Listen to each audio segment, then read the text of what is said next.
শুধুমাত্র half cup গুঁড়া দুধ দিয়েই মাত্র 10 মিনিটেই তৈরি করে নিতে পারবেন দোকানের চাইতেও বেশি মজার, পারফেক্ট এবং স্পঞ্জি রসমালাই।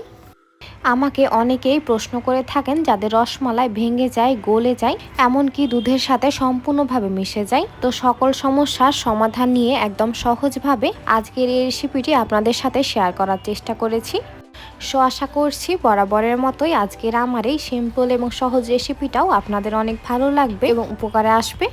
আর ভালো লাগলে অবশ্যই একটি লাইক দিয়ে শেষ পর্যন্ত সাথেই থাকবেন।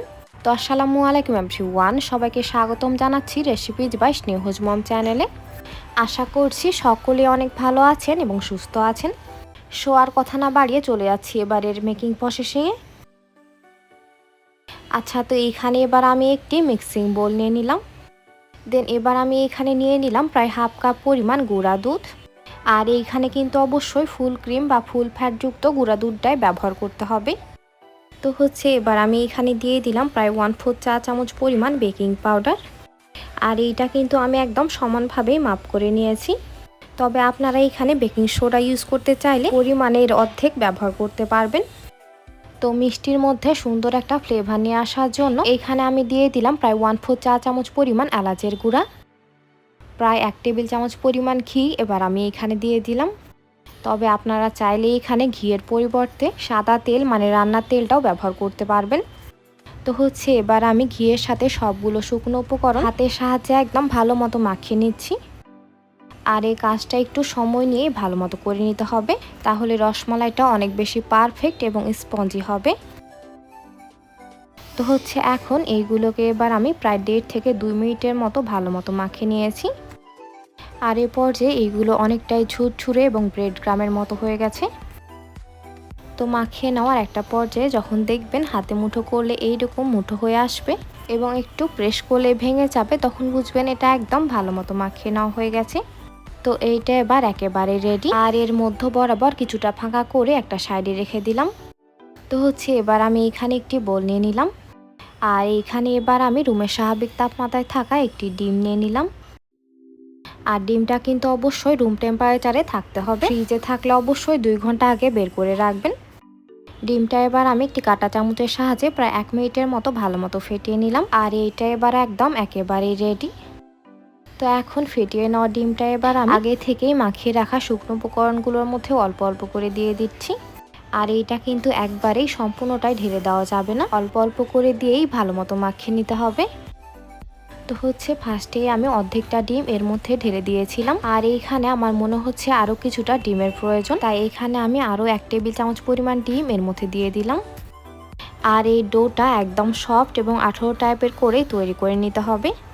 তবে এইটা খুব একটা বেশি সময় নিয়ে মাখিয়ে নেওয়ার কোনো প্রয়োজন নেই, জাস্ট সবগুলো উপকরণ ভালো মতো মাখিয়ে নিলেই হবে। তো এইটা এবার আমি একদম ভালো মতো মাখিয়ে নিয়েছি। আর এইটা এতটাই স্টিকি টাইপের হবে যে হাতের মধ্যে এইরকমভাবে লেগে লেগে আসবে। আর এইখানে আমার কিন্তু একটা ডিম সম্পূর্ণটাই লেগে যায়নি, কিছুটা অংশ অবশিষ্ট রয়ে গেছে। ডিমের সাইজ অনুযায়ী এর পরিমাণটা কম অথবা বেশিও লাগতে পারে। তো এটাকে এবার আমি ঢাকনা লাগিয়ে রেখে দিলাম প্রায় 5 মিনিটের জন্য রেস্টে। ফিরে আসলাম আবারও ঠিক 5 মিনিট পর। আর এর মাঝে রেস্টে রাখা এই ডোটা মাশাআল্লাহ একদম পারফেক্টলি সেট হয়ে গেছে। তো এখন এবার আমি এখান থেকে কিছুটা অংশ নিয়ে 2 হাতের সাহায্যে ঘুরিয়ে ছোট ছোট এরকমভাবে করে মিষ্টি তৈরি করে নিচ্ছি। আর মিষ্টিগুলো কিন্তু অবশ্যই একদম ক্র্যাকলেসভাবে তৈরি করে নিতে হবে। আর এইগুলো বানিয়ে নেওয়ার সময় অবশ্যই হাতে সামান্য একটু তেল অথবা ঘি ভালো মতো মাখিয়ে নেবেন, তাহলে মিষ্টিগুলো তৈরি করে নিতে সুবিধা হবে। আর এই মিষ্টিগুলো আপনারা ছোট, বড়, লম্বা, গোল যে কোনো শেপে তৈরি করে নিতে পারবেন। তো সেমভাবে করে এবার আমি আরও একটি মিষ্টি তৈরি করে নিলাম। আর এবার আমার সবগুলো মিষ্টি তৈরি করে নেওয়া হয়ে গেছে। আর এইগুলো এবার বানিয়ে নেওয়ার সাথে সাথে অবশ্যই কুক করে নিতে হবে। তো এখন এবার আমি চুলার ওপর একটি প্যান বসিয়ে দিয়েছি। আর এইখানে এবার আমি দিয়ে দিলাম প্রায় হাফ লিটার লিকুইড দুধ। তো এইখানে আমি প্যাকেটের দুধটা ব্যবহার করছি, তবে আপনারা চাইলে এইখানে গরুর ফ্রেশ দুধটাও ব্যবহার করতে পারবেন। আর এই দুধটা যেহেতু একটু বেশি গাঢ় হয়, তাই মালাইটা একটু পাতলা করে নেওয়ার জন্য এখানে এবার আমি দিয়ে দিলাম প্রায় 2 কাপ পরিমাণ পানি। মালাইয়ের মধ্যে বা সুন্দর একটা স্মেল নিয়ে আসার জন্য 3টা এলাচের মাথাটা একটু ফাটিয়ে এর মধ্যে দিয়ে দিলাম, সাথে প্রায় 1/3 কাপ পরিমাণ চিনি এর মধ্যে দিয়ে দিলাম। তবে চিনিটা আপনারা চাইলে নিজেদের পছন্দ অনুযায়ী কমিয়ে অথবা বাড়িয়ে অ্যাডজাস্ট করে দিতে পারবেন। তো হচ্ছে মালাইটা এবার আমি নাড়িয়ে চাড়িয়ে এর মধ্যে একটা বলক উঠিয়ে নিচ্ছি। আর এইটা বেশি সময় নিয়ে জাল করে ঘন বানিয়ে নেওয়ার কোনো প্রয়োজন নেই, কারণ ফার্স্টে মালাইটা অবশ্যই একেবারে পাতলা রাখতে হবে, তাহলে সবগুলো মিষ্টি সুন্দরভাবে ফুলবে আর অনেক বেশি সফট এবং স্পঞ্জি হবে। তো আপনারা যদি এইখানে গরুর দুধটা ব্যবহার করেন তবে সেটাও অবশ্যই পানি দিয়ে পাতলা করে নিতে হবে। তো হচ্ছে এর মাঝে কিন্তু দুধের মধ্যে বলক চলে এসেছে আর মালাইটা এবার মিষ্টিগুলো দিয়ে নেওয়ার জন্য একদম পারফেক্টলি রেডি। দুধের মধ্যে বলক চলে আসলে সাথে সাথে মিষ্টিগুলো কিন্তু এর মধ্যে দিয়ে দিতে হবে। আর এইগুলো এবার দিয়ে নেওয়ার পর এইগুলোকে এবার আমি একটি স্প্যাচুলার সাহায্যে ভালো মতো নাড়িয়ে দিচ্ছি। আর কিছুক্ষণের মধ্যেই দেখবেন মিষ্টিগুলো মালাইয়ের উপরে ভেসে উঠবে। আর সবগুলো মিষ্টি ভেসে উঠলে এগুলোকে আমি জাস্ট 30 সেকেন্ডের মতো ভালো মতো নাড়িয়ে দিলাম। দেন এবার আমি চুলার আঁচ হাই হিটে রেখে পাতিলের ঢাকনাটা লাগিয়ে দিলাম। আর এটাকে এবার আমি এভাবেই রেখে দিচ্ছি প্রায় 7 মিনিটের জন্য। এর মাঝে মিষ্টিগুলোকে কিন্তু কোনোভাবে নাড়ানো যাবে না।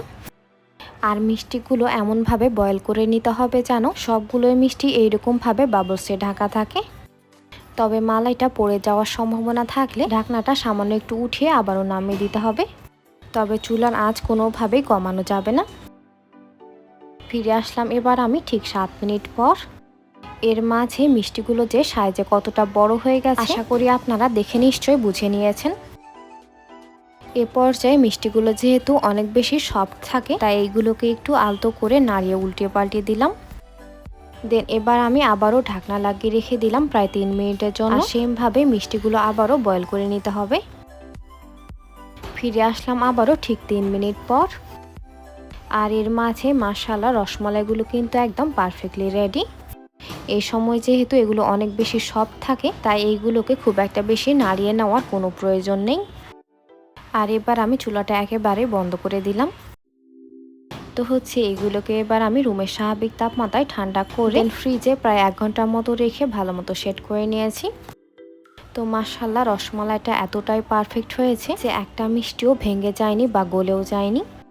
তো হচ্ছে এগুলোকে এবার আমি একটি সার্ভিং ডিশে সার্ভ করে নিলাম। আর এর মাঝে তৈরি হয়ে গেল অসম্ভব মজাদার পারফেক্ট এবং স্পঞ্জি রসমালাই। সো ভিউয়ার্স, রেসিপিটি ভালো লাগলে বাসায় একবার অবশ্যই ট্রাই করবেন। আর রেসিপিটি কেমন লাগলো অবশ্যই একটু কমেন্ট করে জানাবেন। আর ভালো লাগলে অবশ্যই ফ্রেন্ডস এবং ফ্যামিলির সাথে শেয়ার করবেন।